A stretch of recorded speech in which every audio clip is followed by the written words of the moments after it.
Well, these are the top headlines. Let's get into the details. Ahead of the Supreme Court hearing on the petitions challenging the constitutional validity of the Waqf Amendment Act 2025, Jamiat Ulema-e-Hind President Maulana Arshad Madani expressed concerns. He emphasized that Waqf properties and lands are deeply tied to religious identity, a matter protected by the Indian Constitution. Madani lamented that the secular constitution, which guarantees the right of minorities, especially Muslims, to practice their religion, is being undermined by the current government. He argued that bringing outsiders into the management of Waqf individuals without understanding of its importance could lead to the misuse and dismantling of these properties. اس چیز کو سمجھنا چاہیے کہ وقف زمین اور وقف کرنا، وقف جائیداد، یہ ہمارا ایک مذہبی شعار ہے۔ ہندوستان کے دستور نے ہمیں اپنے مذہب کے اندر آزادی دی ہے۔ یہ ایک بدقسمتی کی بات ہے کہ ملک کا وہ سیکولر دستور جس کے اندر ہر اقلیت کو اور خاص طور پر مسلم اقلیت کو اپنے مذہب کے ساتھ زندہ رہنے کا حق دیا گیا ہے، اس حق کو موجودہ گورنمنٹ چھین رہی ہے۔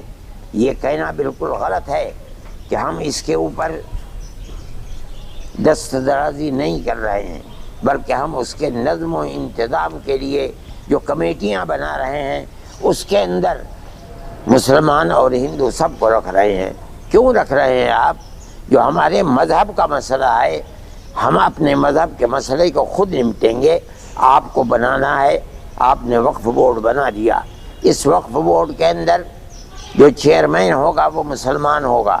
آپ ایک وقف وزارت بناتے ہیں، اس وزارت کے اندر وزیر مان لیجئے کہ غیر مسلم ہوتا ہے، ہونے دیجئے، ہمیں کوئی اختلاف نہیں ہے۔ آپ بناتے ہیں بنائیے، ہونا تو یہ چاہیے تھا کہ آپ وقف کی منسٹری بھی کسی مسلمان کو دیتے، لیکن نہیں دیتے۔ چلیے، لیکن وقف بورڈ کے اندر آپ کو دخل دینے کے لیے بے ایمانہ کہ آپ اتنی بڑی تعداد کے اندر اس میں غیر مسلموں کو لے آئیں جو ہمارے اوقاف کو جانتے نہیں، وقف کے مسائل کو نہیں جانتے، وقف کی اہمیت کو نہیں جانتے، وقف ہے مذہبی چیز یا نہیں ہے اس کو نہیں جانتے، وہ لوگ وقف کے اندر داخل ہوں گے تو اس کا مطلب یہ ہے کہ وہ ہمارے اوقاف کو کھا لیں گے۔ اس لیے ہم تو کھلے طور پر کہتے ہیں کہ اگر اوقاف کو اس ترمیم کے ساتھ جس کو آپ لے کر کے آئے ہیں اگر لائیں گے تو اس کا مطلب یہ ہے کہ اس کی مذہبی حیثیت کو آپ ختم کر دیں گے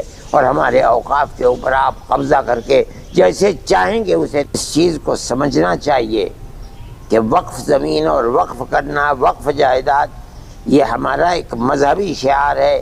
ہندوستان کے دستور نے ہمیں اپنے مذہب کے اندر آزادی دی ہے۔ یہ ایک بدقسمتی کی بات ہے کہ ملک کا وہ سیکولر دستور جس کے اندر ہر اقلیت کو اور خاص طور پر مسلم اقلیت کو اپنے مذہب کے ساتھ زندہ رہنے کا حق دیا گیا ہے، اس حق کو موجودہ گورنمنٹ چھین رہی ہے۔